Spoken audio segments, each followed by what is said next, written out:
एक डोळा, दोन डोळे आणि तीन डोळे. दूरच्या एका भूमीत एक वृद्ध स्त्री तिच्या 3 मुलींसोबत राहत होती. सर्वात मोठी मुलगी 1 डोळ्यांची होती. मधल्या मुलीला 3 डोळे होते आणि सर्वात लहान मुलीला 2 डोळे होते. त्यांची आई वृद्ध स्त्री सर्वात मोठ्या दोघींवर जास्त प्रेम करत असे. त्यांना हवं असेल ते सगळं ती करायची. खूप खूप धन्यवाद आई. सर्वात लहान मुलीला नेहमी कठीण कामं आणि घरकाम दिलं जात असे. खरं तर ते तिला निरुपयोगी आणि अक्षम आहे असं म्हणत असे. आणि त्यांनी तिला जेवणाच्या टेबलावरही बोलवलं नाही. आई, 2 डोळे आमच्या बरोबर या टेबलावर खाण्यास पात्र नाही, कारण ती काही करू शकत नाही. पण मी तर म्हणून आईने तिच्या 2 डोळ्यांच्या मुलीला त्यांच्या बरोबर टेबलवर जेवू दिलं नाही. सर्वांनी टेबल सोडल्यानंतर तिला फक्त उरलेलं अन्न देण्यात आलं. तरीही ती सर्वांशी प्रेमाने आणि दयाळूपणाने वागत असे. एके दिवशी तिच्या 1 डोळ्याच्या आणि 3 डोळ्यांच्या मोठ्या बहिणी 2 डोळ्यांच्या मुलीकडे आल्या. त्यांनी तिचा अपमान केला आणि घाणेरडे कपडे तिच्या अंगावर फेकले. तू हे कपडे चांगले धुतले नाहीस, ते पुन्हा धु.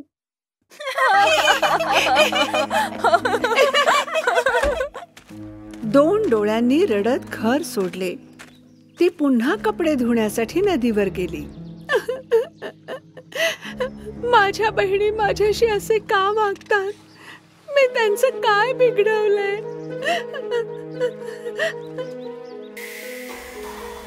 2 डोळ्यांची मुलगी रडत असताना तिच्या समोर एक परी आली. परीने तिच्या चमकदार पोशाखाने 2 डोळ्यांच्या मुलीला भुरळ घातली, पण तिने आपला चेहरा तिच्यापासून लपवून ठेवला. 2 डोळ्यांची सुंदर मुलगी, का रडतेस? कारण मी घरात सर्वात लहान आहे. माझ्या आई आणि बहिणी म्हणतात की मी निरुपयोगी आहे आणि त्या माझा तिरस्कार करतात आणि मला जेवणाच्या टेबलावर शिळे अन्न देतात. अगं सुंदर मुली, उदास होऊ नकोस. पहा, माझ्याकडे तुझ्यासाठी एक भेट आहे. ही जादूची काडी आहे. जर तू इच्छा केली आणि 3 वेळा जादूची काडी फिरवली तर ती पूर्ण होईल. जेव्हा 2 डोळ्यांच्या मुलीने इच्छा व्यक्त केली तेव्हा जेवणाचे टेबल दिसले. टेबल स्वादिष्ट अन्नाने भरलेले होते. अरे वा, हे पदार्थ बघा, सर्व गरम गरम आणि ताजे. 2 डोळ्यांची मुलगी अनेक दिवसांपासून उपाशी होती, म्हणून ती टेबलावरील अन्न खाऊ लागली. तुझे खाणे झाल्यावर तुला फक्त 2दा काडी फिरवायची आहे.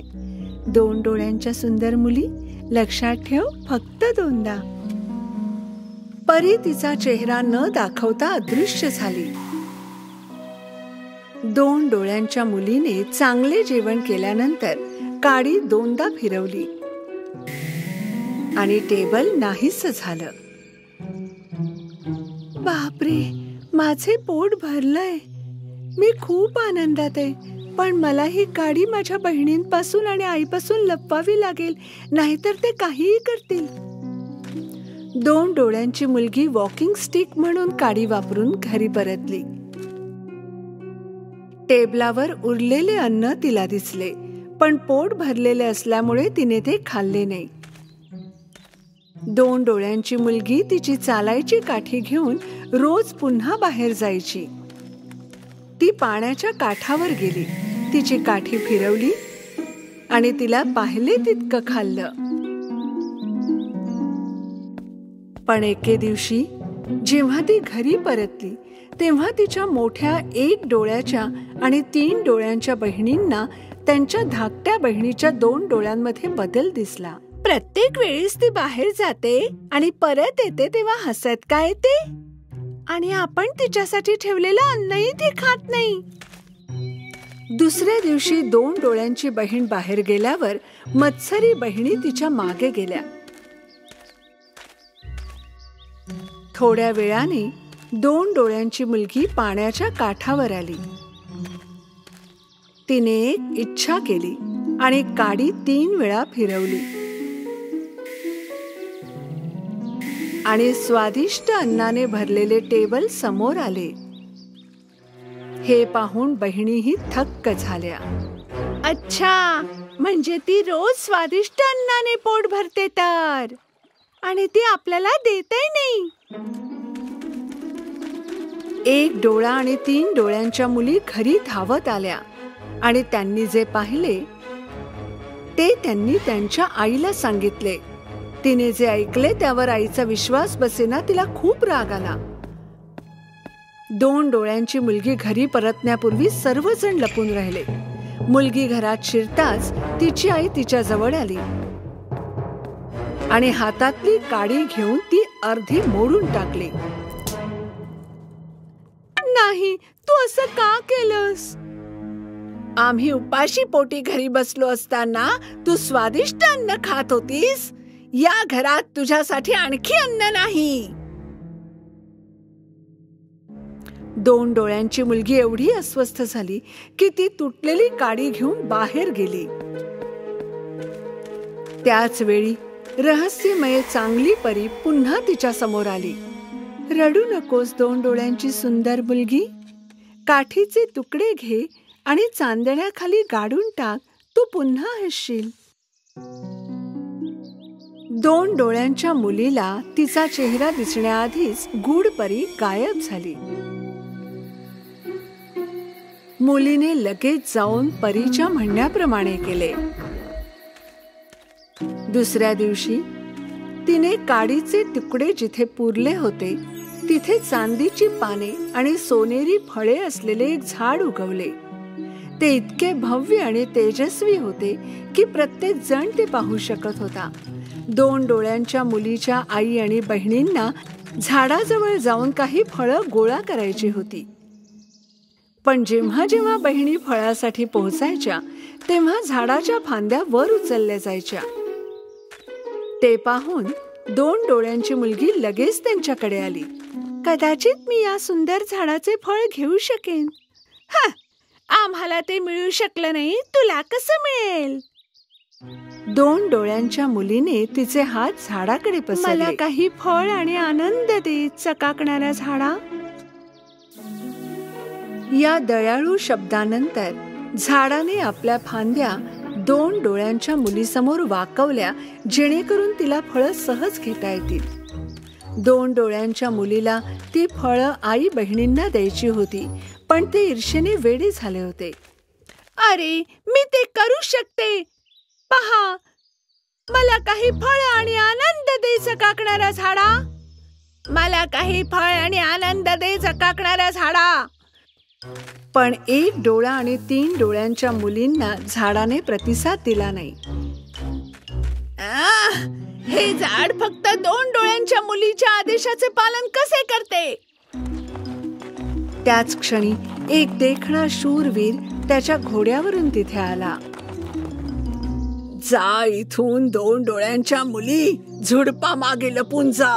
आपल्या स्वार्थाने आम्हाला लाजवू नकोस. गरीब 2 डोळ्यांच्या मुलीने आज्ञा पाळली आणि तिच्या हातात फळे घेऊन झुडपांच्या मागे लपली. जेव्हा राजकुमार चांदीच्या पानांच्या आणि सोनेरी फळांच्या झाडाजवळ आला तेव्हा तो आश्चर्यचकित होऊन पाहत होता. वाह, जर या भव्य झाडाच्या मालकाने मला चांदीची एक शाखा दिली तर मी त्याला जगातील सर्वात आनंदी व्यक्ती बनवेन. आम्ही या झाडाचे मालक आहोत महाराज. मी तुम्हाला चांदीची शाखा देऊ शकते.